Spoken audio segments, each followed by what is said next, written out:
Welcome to Superboss, a small series where we are going to talk about the guy that can beat the last boss. On today's episode, we're going to talk about Ozma from Final Fantasy IX, so let's begin. Ozma is the strongest enemy in Final Fantasy IX, and unlike other super bosses from the main series, he doesn't need millions of HP to give you a hard time. To find him, you need to do some side quests, mainly the Chocobo Hot and Cold minigame. That way you can fight Chocobo Air Garden, where Ozma lives. There is another side quest that can help you out with this boss, and that is the Friendly Monsters side quest, where you need to find a couple of friendly monsters and give them objects. After giving all the objects they wanted, you can finally hit Ozma. Yep, before that, you couldn't touch him with physical attacks, but now he's vulnerable.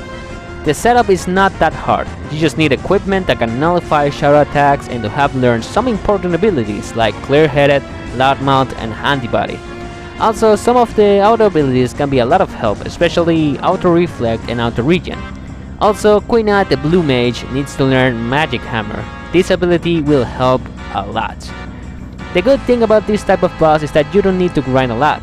Being around level 60 is good enough to beat the beast.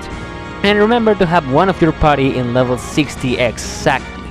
And the rest with levels that are not multiple of 4 or 5. Yeah, sounds weird, right? Well, after all that setup, you can finally go to the home of the beast and slay it. Be sure to have strong weapons and someone who can make the max damage possible.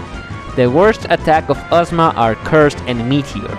If he uses those two in a row, you're as good as dead. When the fight starts, just focus on Quina using Magic Hammer on the round bastard. That will lower the chance of him using some attacks, and sometimes it can save you a turn, due to Ozma not being able to do what he was going to do. After that, everything is pretty much straightforward. Focus on staying alive, use the most powerful attacks you know, make Quina use Magic Hammer until you think it's not necessary anymore, and boom! Ozma will be done in no time. This fight is really short, but it can be a headache if you're not well prepared. And if you manage to beat Ozma, the second super boss of the game is going to make a comment about that. Isn't that neat? Ozma awards you with a lot of EXP and AP, and it gives you the last summon of Garnet, Arc, which is fucking badass. And a card. That's all Ozma gives to you. Is it worth it? Maybe. The thing about super bosses is just bragging rights, due to you being so strong that nothing else can be a threat to you. Ozma gives you a pretty dumb card. Arc, the Summon of Garnet, can be obtained by fighting the second super boss, Hades, and synthesizing 2 Puma species. So the award is basically just skipping that step.